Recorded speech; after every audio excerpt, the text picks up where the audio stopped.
Dear changemakers, dear Garance, Dear Africa changemakers, dear Guillaume, dear Carol. dear Carole, dear Marianne, we are excited to be here today. I am Guillaume Maréchal, International Advisor for ChangeNOW, and I've been working deep with the African ecosystem for the past 10 years. And I'm Garance Solagne, and I'm in charge of the Africa for Change program. And we are here to briefly introduce you this program because it's the first time that we're officially launching it. So the collective aim of the Africa for Change program is to highlight African voices, change makers, and homegrown solutions so that we can reshape the narrative and help accelerate the transition that is already underway across the entire continent. So we are standing here with, as you can feel, immense joy and gratitude. Gratitude for the 14 African delegations flying from all across the continent to ChangeNOW over the 3 days, including Ivory Coast with a special guest of honor, Mr. Touré, Minister of Youth, Nigeria with Mr. Rada, Governor of the Katsina State, Egypt, Ghana, Ethiopia, Kenya, South Africa, Togo, Tunisia, and so much more. And many more in the upcoming years.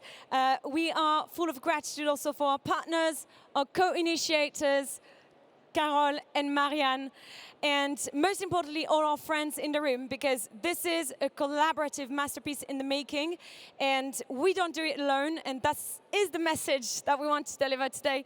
It is built with a powerhouse coalition, so thank you so much to our dear Carole and Marianne for their trust, their commitment, and incredible work. And last but not least, we would like to extend our deep gratitude to our partners, including Orange Africa, Orange Afrique, as well as Je m'engage pour l'Afrique, and a special thanks for our president, Elena Santos, Ocean Hub Africa with my friend Alexis, and last but not least, YECO, Youth Eco-Preneur, designed by the International Trade Center. Please attend to the different workshops and sessions this afternoon. Yes, and this is a celebration of Africa's leadership and a call to action to scale solutions. Next year is going to be the 10-year anniversary of ChangeNOW, and Africa will be at the heart of it, so stay tuned. And now we hand over to our wonderful friends. Thank you very much, Guillaume and Garance. Ladies and gentlemen, dear change makers, welcome to Africa for Change. I can hear you. Welcome to Africa for Change. My name is Carole Tanqueux, and I'm the co-founder of African Women Presence Initiative, which is a non-profit organization dedicated to elevate the voice, the presence and visibility of women-led climate solutions in global forum. This afternoon, we are delighted to have a moment dedicated to the African continent. Today marks a major milestone in a story that began at ChangeNOW in 2024 at Grand Palais Éphémère with a small, intimate, but powerful side event. And I'm happy to see some familiar faces in this room. Thank you for supporting us from the beginning. And here we are today. So Africa Women Presence Initiative is proud to stand as co-initiator of this program. Thank you so much for being here. Marianne. Thank you. Yeah, over to me to conclude. Yes. And it's extremely wonderful to be on the main stage. We never believed that we could get here, but thank you once more. This space was built through collaboration, and collaboration is actually the basis and the roots of Africa for Change, because no single organization or country can be able to carry a continent on its own, but together we unlock a strength none of us can achieve individually. So under the African Women Presence Initiative, our role is very simple, but is very essential to the work that we are doing. It is to make visible what is already working in the African continent, to elevate African voices, and to ensure that the world sees the continent not through deficit, but through possibilities. This program was a collective effort, and it stands today because we chose to build something together. And we want to share our heartfelt gratitude to Santiago and the whole entire ChangeNOW team for allowing Africa to be in their space, for creating a space where Africa-led initiatives can be celebrated, portrayed, but also put forward so that they can be amplified. My name is Marian. I am the co-founder of Africa Women Presence Initiative, and today is Africa for Change. Thank you so much. Thank you. Yeah?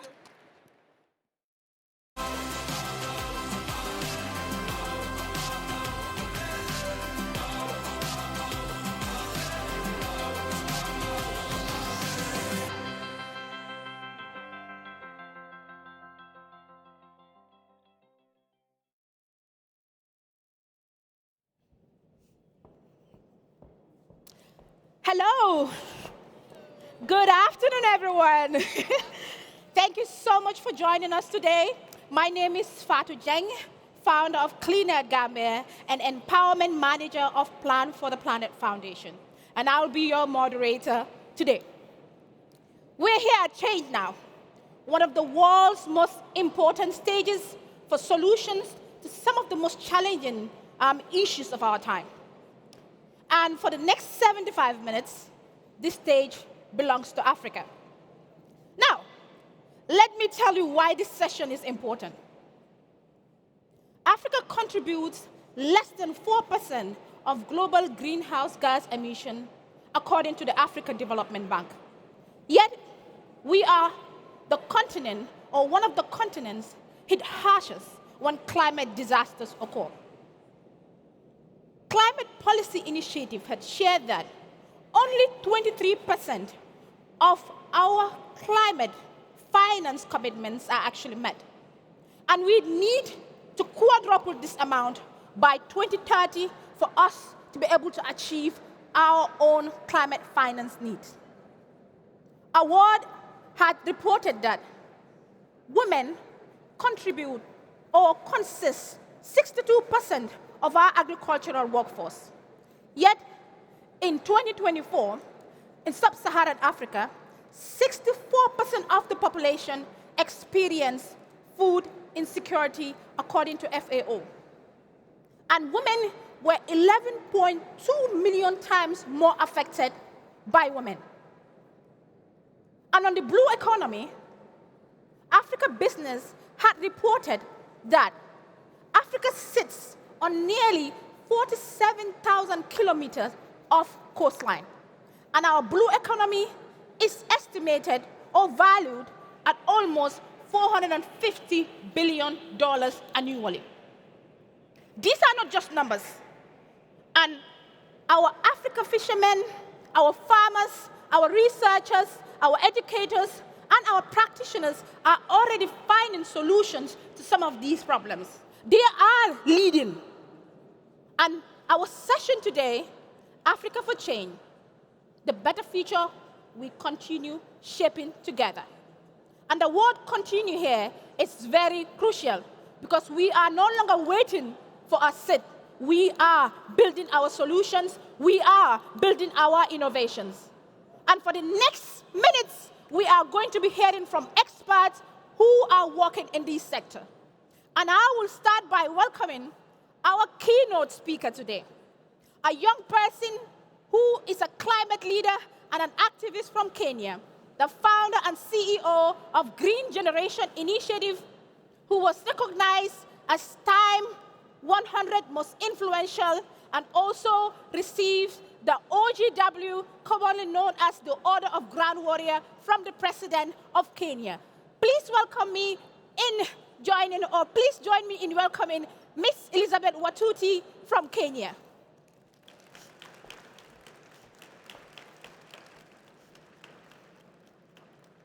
And as she joins us on stage, we're going to have a video played on here. Climate change is no longer a distant threat.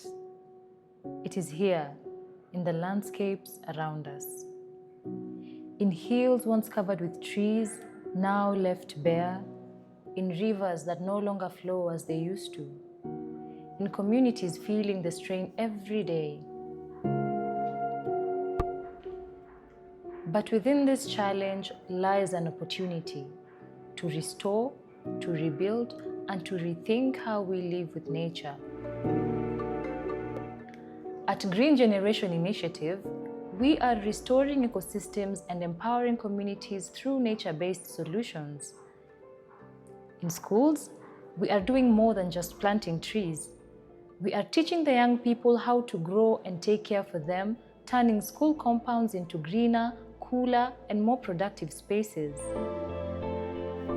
Beyond schools, we work alongside farmers and communities to restore degraded land, supporting them to grow food and rebuild the health of their soil.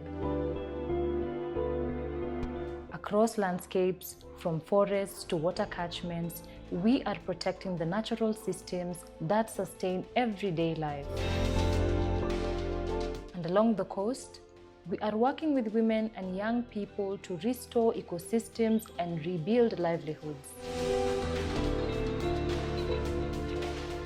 Beyond our borders, across Africa, we are equipping young leaders with the knowledge, skills, platforms, and funding to scale their innovations and drive climate action for today and tomorrow.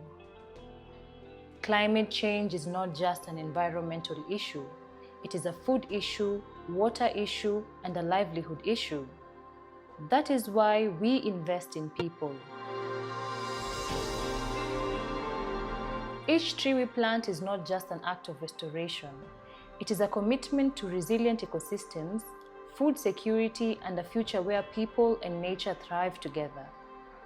Impact is therefore not measured by the number of trees planted, but by the number that grow, thrive, and sustain life.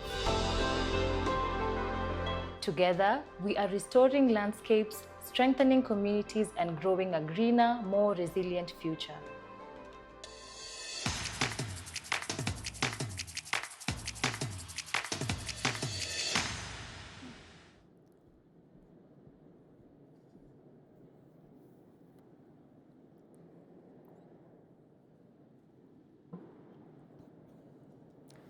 Good afternoon, everyone.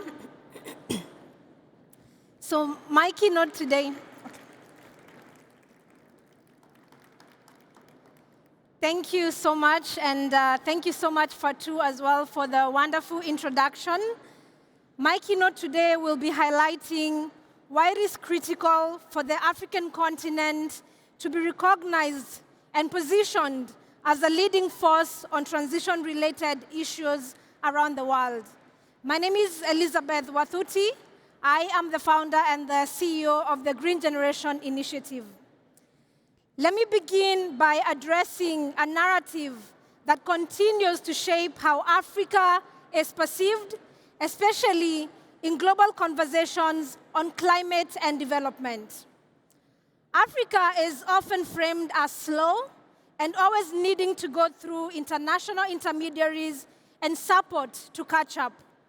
However, this framing is incomplete and is fast getting outdated. And most importantly, it does not portray the current trajectory of growth and the leadership mindset that is emerging in Africa today. And on matters climate, currently, the African continent contributes less than 4% of global emissions. But this could actually rise as fast-growing African economies adopt emission development pathways and as the Congo Basin rainforest continues to degrade at alarming rates. And this is also exacerbated by the rising impacts of climate change, rising emissions, and also the biodiversity loss. Now, Africa is not only at the front line of the climate crisis impacts, but is now developing homegrown solutions and policies that are driving real progress across the continent by the communities that are refusing to stand by and watch the impacts affect them. But why is it critical for Africa to be recognized and positioned as a leading force on transition-related issues? And why does this matter? And what does it mean when it comes to green transition goals around the world? So I will share with you 5 perspectives on why this is critical. First, the African continent holds approximately 60% of the world's uncultivated arable land. At the same time, Africa has experienced a 34% decline in agricultural productivity since the 1960s due to climate shifts that are contributing to the rising food prices around the world. And the second perspective, Africa is home to some of the most critical climate controls ecosystems on the planet. Talk of the Congo Basin, which is the world's second largest tropical forest. It's the size of India and almost 10 times the size of Germany, making it an ecosystem that actually contains a quarter of the world's remaining tropical forests. And the third perspective is, with most of the fastest growing economies in the world in Africa, if the African continent is locked out of international climate developments, then these fast-growing economies might be forced to follow the emission-intensive development pathways, which is going to push global warming tipping points beyond repair. And the fourth is that Africa has abundant natural resources and holds more than 30% of the world's critical green minerals, meaning that Africa is actually a key contributor to the global energy transition and the digital transformation. And the fifth perspective is Africa is the continent of the future. With the youngest and the fastest growing population globally, which is set to double to 2.5 billion by 2050, it means that it will define consumption patterns, and whether green or not green regardless, it means that the continent of Africa is definitely going to be part and parcel of the transition. And I could go on with solar, on renewable potentials, investment in the continent, and other more reasons as to why Africa needs to be recognized and positioned as a leading force on transition-related issues. But the question, therefore, today is not whether Africa should be included. The question is whether the global systems today are ready to recognize and align with the role that Africa is already pushing and playing every day. Now, there are a couple of issues that need fixing if the African continent is to contribute towards the global transition with the current state as the world is today. And the first issue that is going to need fixing is finance.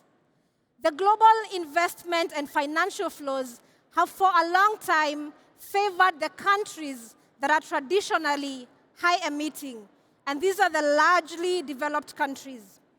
And this model is now attracting the appetite in African countries to invest in emitting pathways, since this is where the money is. So this is an aspect that needs to be fixed if we are to have Africa as part of the transition. And the second aspect is the debt crisis. The growing debt crisis is a huge burden, with many African countries today facing the pressures to actually reallocate resources that are scarce, from development to also from emergency response financing to actually moving it to being able to address the climate crisis. And this is an aspect that is really affecting the growth and the development trajectory within the African continent. And the third issue is the scale of interventions that are already working. For Africa, the investment focus has been minimalistic responses and interventions that are focused on the climate impacts. And this has continued to ignore the massive untapped potential for green global supply chain and green manufacturing, as well as carbon sequestration at scale. And the last issue that we need fixing is the aspect of mistrust. Traditionally, collaboration with Africa has been required to pass through international intermediaries, which has now created a lot of mistrust. And again, this is an issue that needs to be fixed. Now, all these issues are issues that we need to openly talk about right here at ChangeNOW for the green transition agenda to better involve the African continent while upholding the very principles of shared accountability and mutual benefit. And as you have just watched in the video, at the Green Generation Initiative, through our accelerator, the Africa's Next Green Leaders Accelerator, we are already accelerating Africa's next innovators, ventures, and the leaders that are going to champion partnerships that promote nature and people-centered green transition. And we believe that mobilizing and aligning funding to tackle barriers in access to finance and building stronger accelerator investment pipelines and promoting new financial instruments that work for the African context and climate priorities is going to make Africa contribute better to the global transition agenda. And once again, Africa's development pathways is a very key puzzle towards green transition and the future as we envision it. It is a region that is hosting most of the intact, critical ecosystems that are still keeping nature and the planetary boundaries hanging on a thin thread. And it is also a key natural resource for driving green development and economies. And this is offering the whole world opportunities for investments to drive emerging markets. However, if Africa is going to contribute a fair share under the global green transition regime, then the new generation of Africans and the leaders today demand a new era of global partnerships that are rooted in equity, in climate justice, and in locally led solutions that balance foreign and also homegrown solutions which are relevant to Africa's priorities, to what is happening on the ground, and to development reality today. Thank you. Thank you. On? Okay, perfect. Thank you so much, Ms. Watuti. Can you please give her another round of applause? And for sharing the amazing work that you do and also some of the solutions that the continent needs. She has mentioned that climate change is not just an environment issue. It is a livelihood issue, an investment issue, and also a finance issue. And she also shared something very crucial, that we need to change the perception of how we see Africa, because Africa is actually thriving, and we have so many young people, so many innovators, educators, and community leaders that are already leading solutions, and that we need to ensure that our solutions are rooted in equity, in climate justice, and also locally led solutions. And this will bring me to our next discussion, which is our panel discussion. So we have three speakers, or three experts, that are going to be covering the three pillars of the Africa for Change program, which is finance, agriculture, and also, are we listening? Exactly, and the blue economy. Thank you so much. So we have our fourth speaker, who is Kamal Ramroud. He's an economist and also project lead working on the G20 agenda for South Africa at the Institute for Economic Justice. Our second speaker is Nassima Sadar Gravier, and she is the CEO of Afro Climate and co-founder of More Angels and Living Labs Foundation. We also have Dr. Michelle, who is the Deputy Director of the Africa Women in Agricultural Research and Development in Kenya. She brings 15 years experience in her work.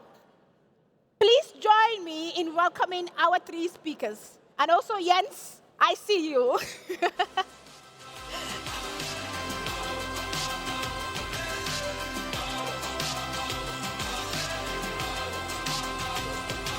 Our experts, our finance experts, our blue economy experts, and our agriculture experts. Please join me on stage.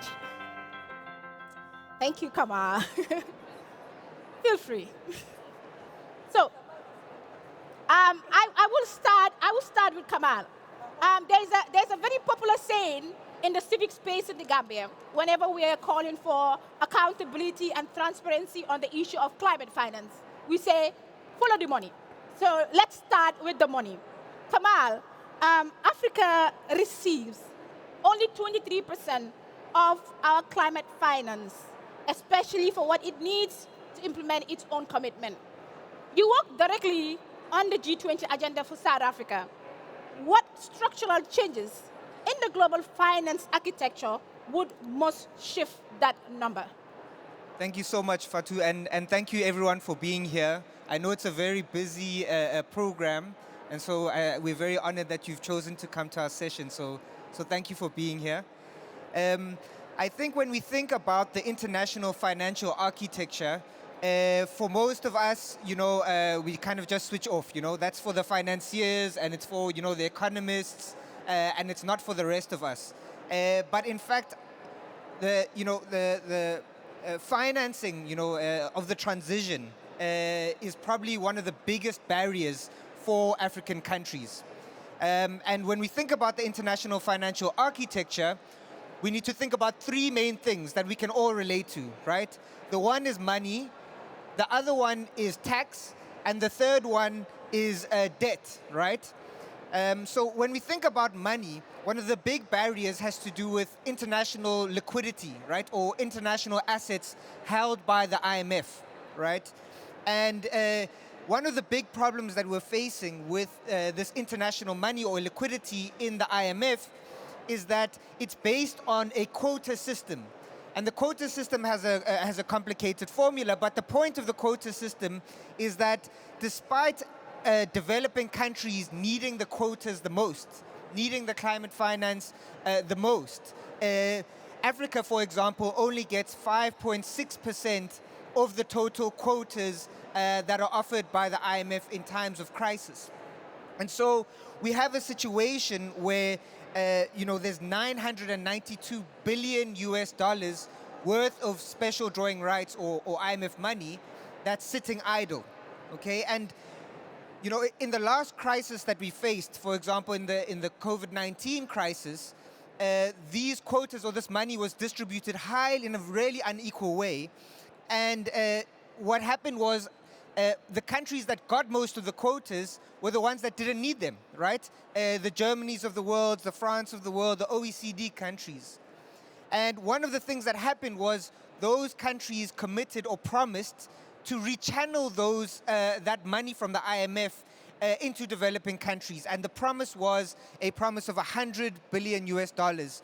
And of that 100 billion US dollars, only $2.5 billion was actually rechanneled. So I think this is another example of a failed or false promise of climate finance.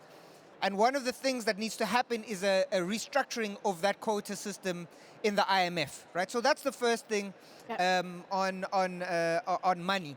Then when it comes to a debt, one of the key things that needs to happen with regards to debt is good debt, right? I think that often we treat debt as something that's bad, but in many instances when it's not exploitative or usurious, or when it's not illegitimate, debt is a conversation that you have with the future, right? It's a promise to pay in the future of actions that we're taking now. And given the urgency of the climate crisis, a huge amount of climate finance is going to have to happen through taking on sovereign debt. But the nature of the sovereign debt is incredibly important, right? So the interest rate on the debt, for example, needs to be lower than the rate of growth of these economies if it's going to be sustainable.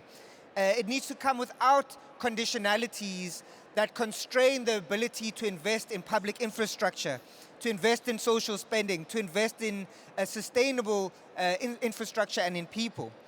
And lastly, one of the key things that the G20 can do that it has clearly failed at doing is offering fresh capital or fresh investments in multilateral development banks. So that's the issue on debt. Okay.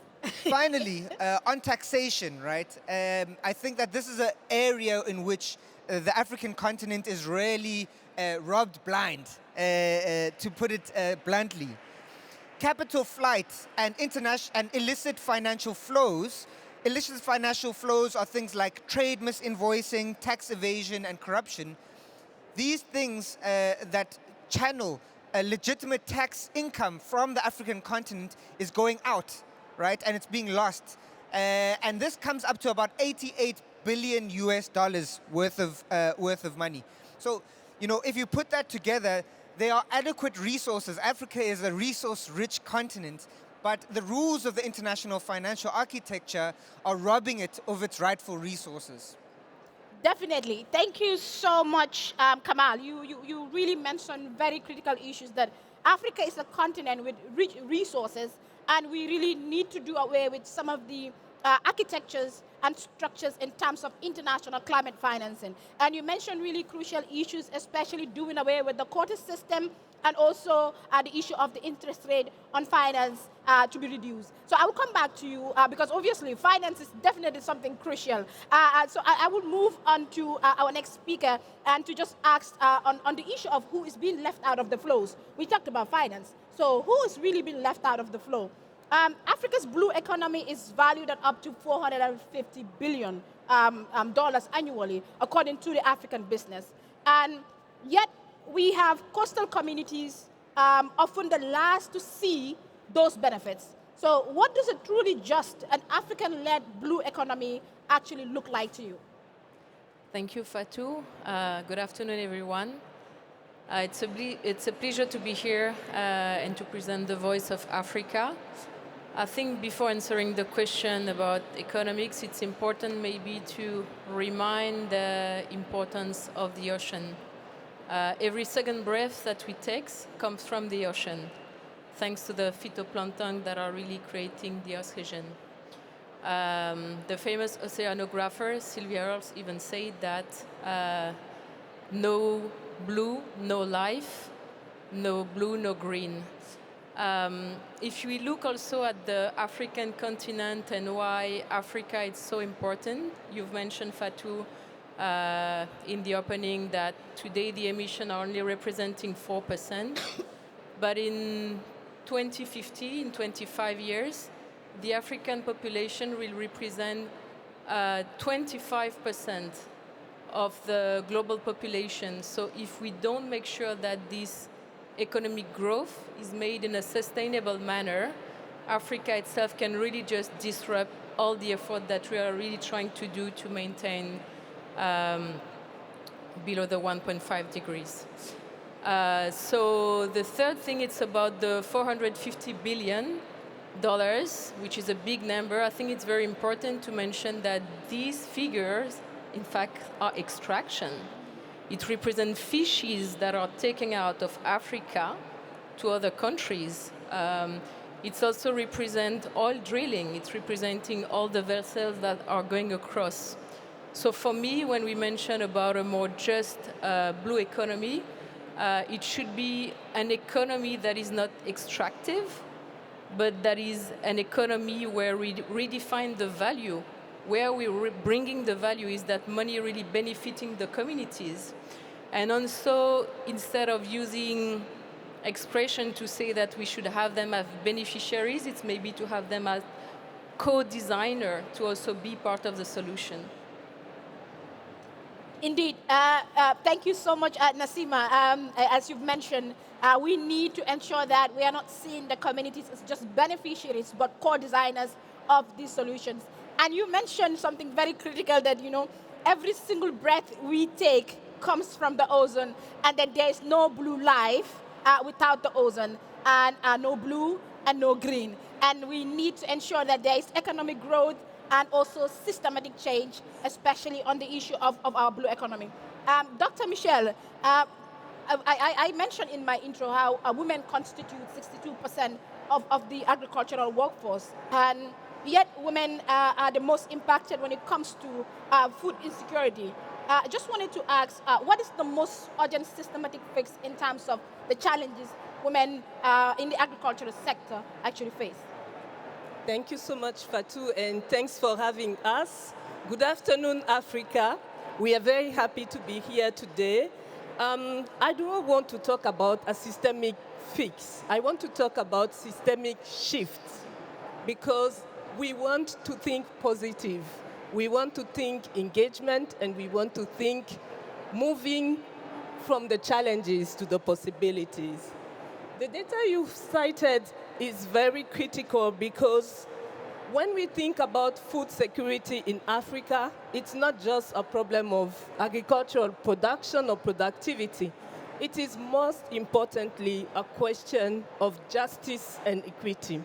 And I'm saying this because, as you've said, we have women and, of course, young people at the center of our agri-food system. But when it comes to opportunity to access, we don't see them. But they are at the core of these processes. So the results we are seeing are not accidental. These are definitely the results of unequal systems. So what do we want to see?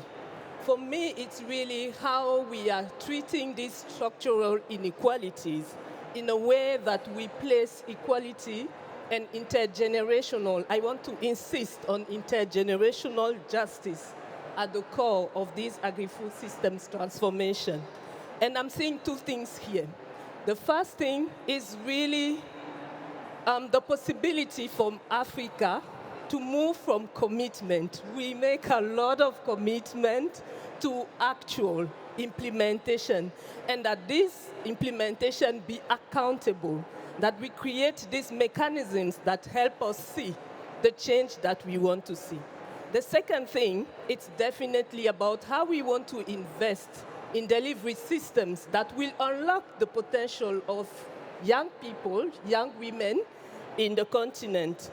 And as we do that, we also think about all these frameworks, all these agricultural policies across the countries, at the regional but also international level, that are not always taking into account not just the inclusion or the representation, because I think we know the numbers. We want to see the action. So we want our global leaders to come closer to our people, our young people, and really see what is happening on the ground. And we are seeing a lot of things happening. Yeah. We are seeing women leading climate smart projects across the continent. We are seeing how communities are driving value chains, turning local crops into profitable produce. We are also seeing our young people at the heart of digital platform, connecting farmers to the market and to finance. So if we have our global leaders at the heart of this and really creating these ecosystems that will make agriculture viable and profitable, I think we would have done a big move. Yes, definitely, Doctor. Doctor said, hello, Africa, but I did not hear a response. So, hello, Africa. Hello, Africa. Okay, that's not clear. Hello, Africa. Thank you. She said we need systematic shifts and thinking positive. And we need to move away from challenges to possibilities. And agriculture or food systems is just not about agricultural productivity, but about justice and about equity. And we need to center intergenerational equity and intergenerational leadership, because our young people and our women contribute or consist the most in our agri-food systems. So that will bring me back to the issue of the money. Come on. You know, we always, when we talk about solutions, we always, you know, it always revolves around the money. So I'll come back to you, and we just wanted to ask, because 90% of Africa's climate finance comes from international sources. You briefly touched on that in your response, especially on some of the solutions that we need. With only 10% generated domestically, is that dependence a vulnerability, and what can we do to actually change this? So it's important to think about where vulnerability comes from, right? Where does financial vulnerability come from? And when you're investing, you're looking at returns on an investment, but you're also looking at the amount of risk there is in a firm, in a country, in a region, right? And one of the things that causes high risk on sovereign debt for African countries is the fact that a lot of the fundamental elements of a sustainable economy are often imported, right? So, for example, despite having huge amounts of agricultural potential, many countries are net importers of basic food goods, right? And when there is a war created by no one in Africa but by someone in the, in Eastern Europe or by a country in the Middle East, that leads to a huge spike in oil prices, in food prices, which puts a huge strain on the ability of a country to import, right? So what we see is a huge amount of vulnerability to external conditions, to geopolitical events that are not caused by the continent, right? And one of the ways that you create a resilience in the financial system, or resilience, is by creating resilience in the structure of the economy, which means having food sovereignty, right? Having food sovereignty in agroecology, having energy sovereignty through renewable and sustainable energies, and having the ability to exercise industrial policy and industrialize one's economy. So those are the three main elements that make an economy sustainable and make, therefore, it less risk averse and more attractive to investment. So if we're not thinking about those kind of sovereignties, right, then we're cutting ourselves short. Definitely. We need food sovereignty and we need energy sovereignty. And we need to also ensure that, because at the end of the day, we are always vulnerable to geopolitical situations and geopolitical tensions. But when we have food sovereignty, energy sovereignty, it makes our situation a bit easier in terms of adapting and building our resilience. Thank you so much, Kamal. And then I will move on to Nassima again. Every single year, Africa loses $1.3 billion to illegal fishing, especially in West Africa, according to the World Economic Forum. Meanwhile, the continent's fishing industry employs over 12 million people. How do we protect those livelihoods while building a blue economy that does not reduce extractive models? Thank you, Fatou. $1.3 billion of illegal fisheries. But the most uncomfortable truth is that most of the extraction, in fact, are legal. There are bilateral treaties. Yes. And it's happening. So I think it's important to acknowledge that. How do we implement that? So obviously it's a stronger governance that needs to be in place. We have tools that exist. We have satellites, we have drones, so we can capture this, but we also need to be accountable to make sure. There is also, I was privileged to come because I'm part of those Women for Change, and another Women for Change is leading an effort called the High Seas Treaty, and I think each African country needs to sign this High Seas Treaty, which is really about protecting the biodiversity of our ocean. Secondly, about creating value, and Kamal touched a word on that. Everything that we do, and not only fisheries, blue economy, it's not only fisheries, it's also seaweed that are exported by big commodities companies to make pharmaceutical products. But all the value is created outside of Africa. So why don't we have processing companies? Why don't we have cold chain and also market access to these farmers? Yep, definitely. Definitely, Nassima. I mean, you touched on something that is very, very critical. You mentioned that, in fact, some of these illegal fishing are actually legal through treaties. And as someone that actually came from a coastal community, we see firsthand how these fisheries activities, in fact, from legal treaties are actually causing so much damage to communities because there is overfishing and there is extractive activities happening, especially pollution, and it's really affecting our marine environment. So the fact that you actually touch on that is something that is really crucial and something that we really need to look at and how these treaties that we are signing have an impact on our blue economy. And then that will bring me to my final question to Dr. Michelle. Through the One Planet Fellowship, Award has built a network of over 400 African researchers that are actually working on climate resilient agriculture. What are they telling us that the global decision makers are yet to tell us? I think they already know. I'm just going to repeat here 3 important things. The first thing is thinking about Africa not as a whole, but as a sum of many parts. Yeah? Because sometimes we see similarities, sometimes we also see differences, but how do we work across these similarities and differences? And this brings me to the importance of context. What we are seeing today is a lot of investment around the traditional model of technology transfer. Yet when we see our work with the scientists, there is a lot already happening in the continent and a lot that already applies to our local realities. And our scientists are working on this solution. But we rarely see our governments, our leaders supporting this initiative. So how can we continue to push this so that we can actually see the results? Because these solutions are delivering results. The only problem is that sometimes they are not well documented. So there is a problem there that our leaders need to also think about how we need to anticipate that. The second thing is about the intra-collaboration in Africa.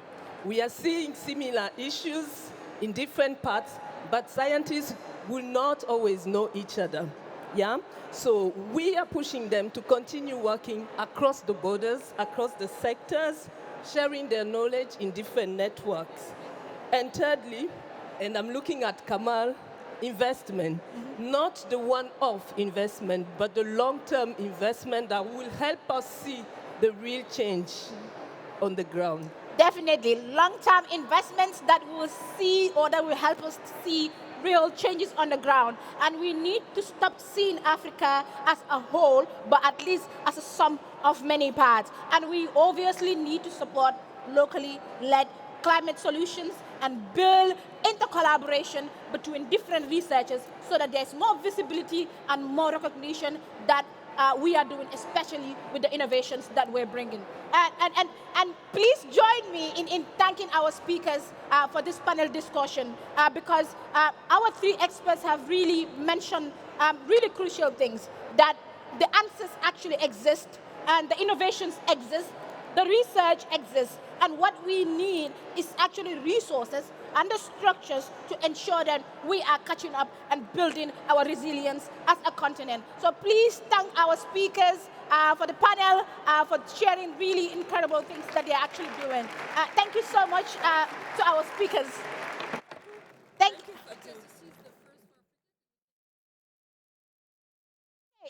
So our panelists said this is the first time we're having such an incredible discussion.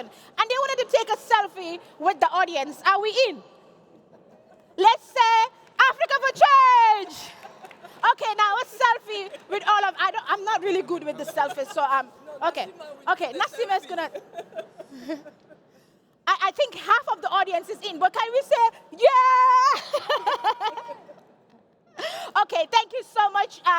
Thank you so much to our panelists and for really sharing. Thank you so much, Kamal. So we talked about the issue of the research, we talked about the issue of the innovation, and we talked about issues around financing, especially long-term investment and finance. And that is why our final part of our discussion today will include 2 senior leaders that are working in the private sector and are already financing some of these innovations and the solutions that we talked about. So please join me in welcoming Yashri Shakir, who is the CEO and the Executive Director of Orange Middle East and Africa. He brings 28 years of experience in telecoms and has led one of Africa's most remarkable corporation turnouts at Orange, Egypt, restoring growth and profitability for the company, serving over 33 million customers. We have Francois Rambad, who is the Executive Director of Propaco, France's development finance institution dedicated to the private sector. So please join me in welcoming our two final speakers for the fireside chat to talk about the issue of private sector investment and development finance as far as Africa is concerned, particularly on these three pillars: agriculture, blue economy, and finance. Where are my speakers? Please join me on stage.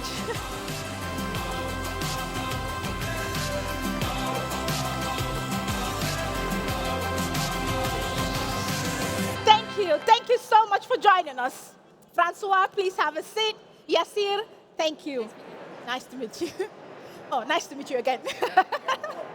I think you missed the selfie. We had a really fun thing going around here.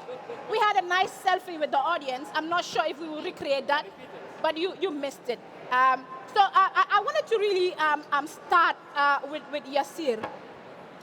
Yassir, we talked a lot about the issue of investment, especially around digital innovation, around research, among others. And really wanted to ask you, because your company has been also investing a lot on that. And I wanted to just want you to share more, because digital technology is often presented as a major driver of economic transformation for Africa. What investments and technological choices are needed today to build networks capable of supporting Africa's growth? So thank you for having me. I hope we'll have a selfie also maybe by the end. First, to start with, digital technology is not only becoming, but it's the primer and primary fuel for economic growth in Africa. And you know, nowadays, fuel is very expensive. So, I mean, digital is a bit more affordable, let's put it like that. Having said so, I think it's very important to realize also that Africa is a bit different than the rest of the world. What we see in Africa, that with each 10 points of mobile penetration improvement, we see a 2% improvement in the GDP growth, which is not the same as the mature market, which is only half of that. So it's double what we see in the rest of the world. Why is that? Africa is a mobile-first technology. Africa is a young continent. Africa is a growing continent. Of course, it has challenges. It has challenges like illiteracy rate that is a bit high compared to the rest. And it has, of course, an opportunity of 45% unbanked population. So I guess we'll discuss with that also with Françoise. So it is a challenge, but it's also a great opportunity.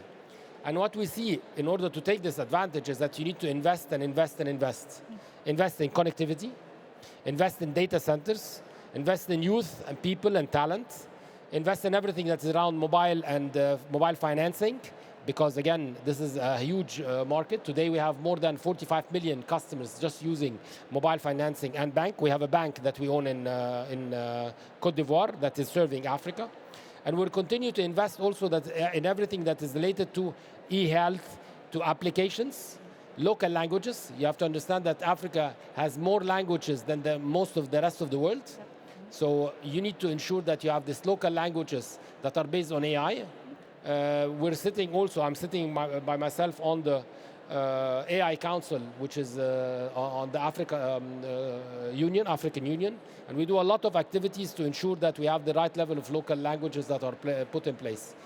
So to conclude, I think we need to continue investing in everything that's related to digital, because it is the economy, it is the infrastructure of tomorrow. Yep. And I really believe in Africa, as I always say, in its future, in its people, and its tomorrow. Definitely. You believe in Africa's future, Africa's people, and obviously, as you mentioned, we need to ensure we're investing in connectivity, we're investing in data, we're investing in youth, and we're also investing in science. And I was having a brief conversation with Jens, our board chair, ahead of the meeting, and ahead of this session, and I was telling him that Yassir is going to be one of the speakers today. And I asked, have you ever heard about Orange? And he was like, yeah, everyone knows about Orange.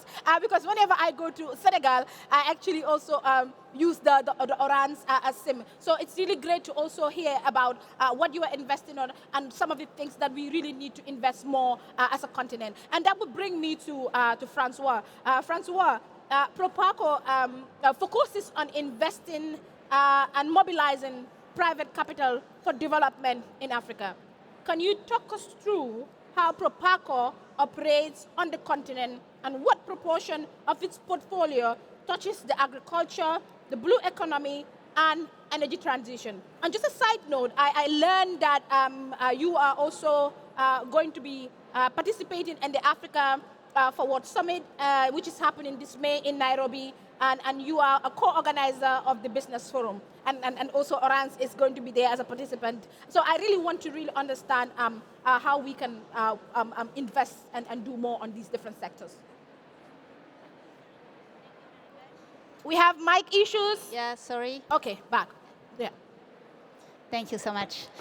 First of all, thank you for inviting me. More than happy to join this Africa for Change session.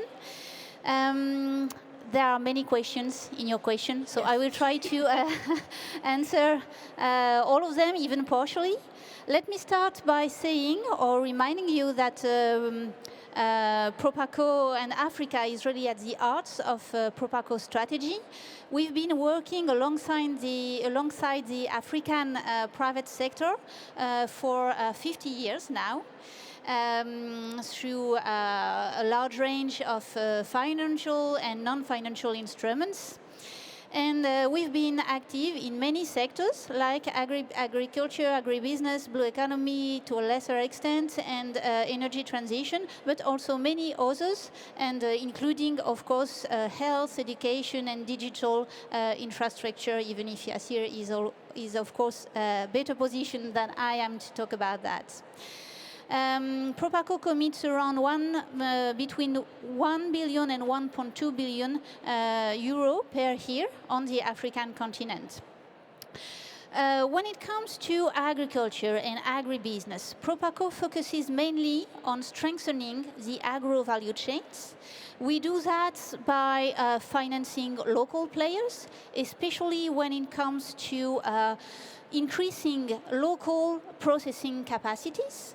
Secondly, by supporting financial institutions that are very active in the agri-space through dedicated approaches. And we also deploy specific and dedicated tools to facilitate intra-African and international trades in terms of agro-commodities. In the aftermath of the war in Ukraine, we have increased dramatically this capacity. We have committed close to 600 million euros in the agri-space, in the agri-business on the African continent over the last 3 years. Focusing on energy transition. Of course, Proparco is highly supporting energy transition, is highly supporting the development of the huge renewable energy potential of the African continent, be it wind, solar, but also hydroelectricity and biomass. Spanning from financing big renewable energy facilities to mini-grids, solar home systems, and also providing green energy solutions for critical infrastructure like telecom towercos. And let me finish. Thank you for inviting me to say a word about the Africa Forward Summit. So this summit will take place in Nairobi in May. And it will be really designed to highlight the contributions of African and French companies in renewing the relations between Africa and France.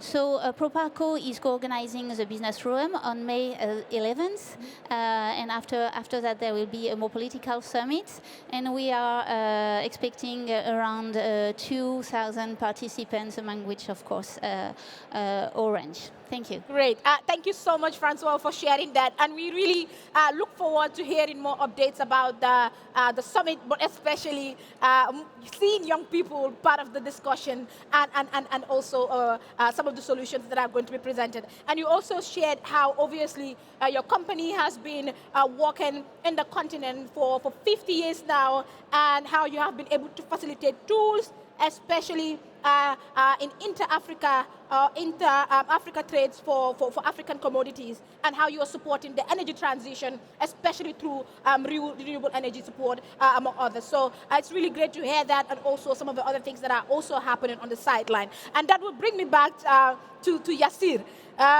So one of the major challenges, obviously, remains digital access, especially in rural areas.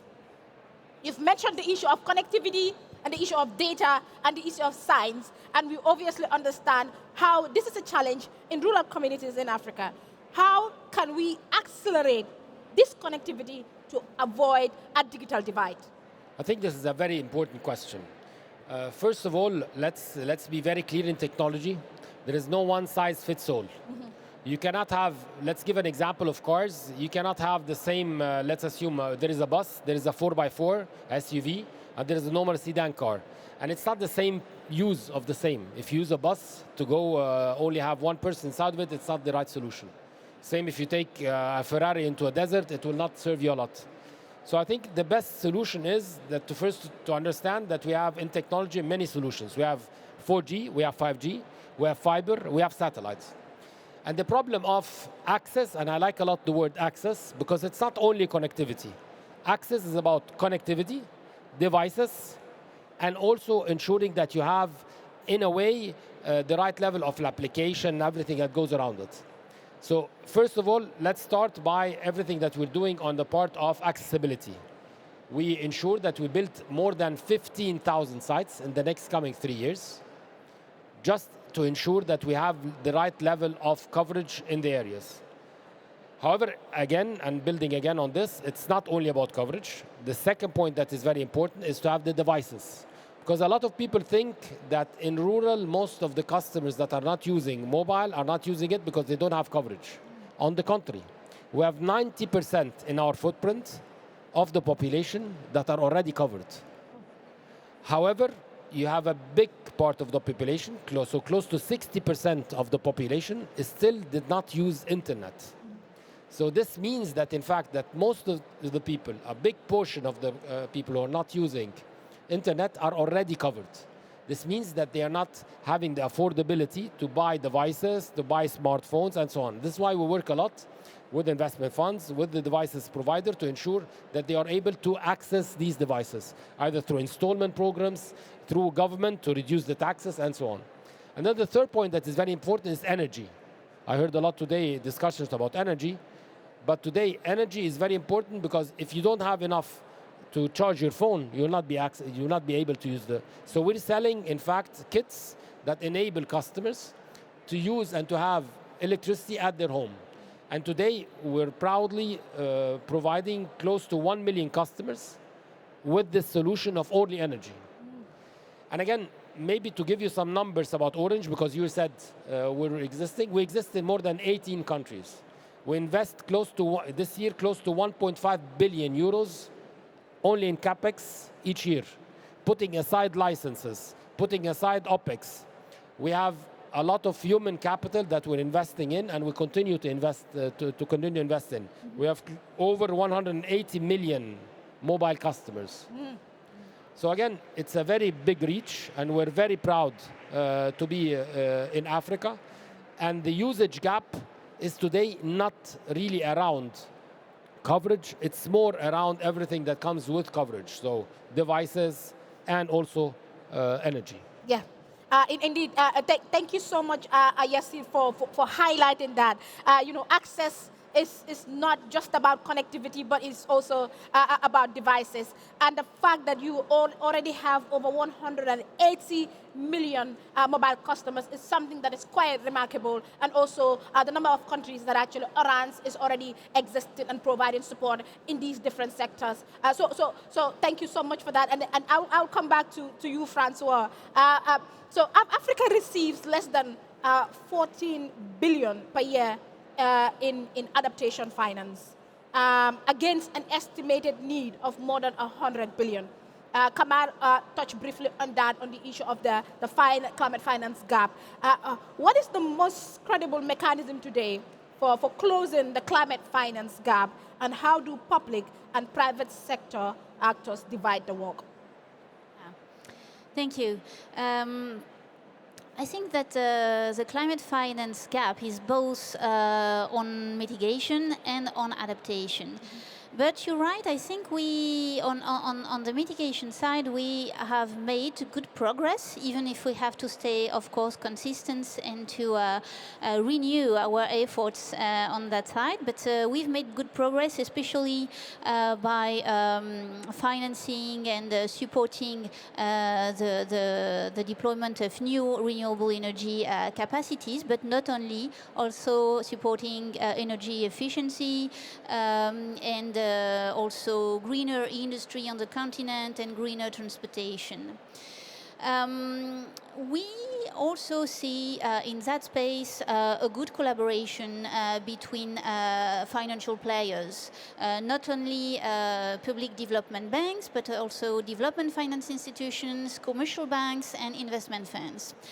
We see good complementarity, for instance, when public sector oriented players foster market and regulatory reforms, and with private sector oriented players supporting and providing long-term financing and low price financing for financing mitigation projects. But you're right as well, when it comes to adaptation, the story I think is a bit different. You have, you said it a bit earlier in the conversation, Africa is, only accounts for less than 4% of CO2 emissions worldwide, whereas it bears the highest cost of climate change. Probably because the bankability of adaptation projects in the short run is seen as more questionable for private investors. But two positive inputs in that conversation, I think. First of all, we are looking more and more for common ground.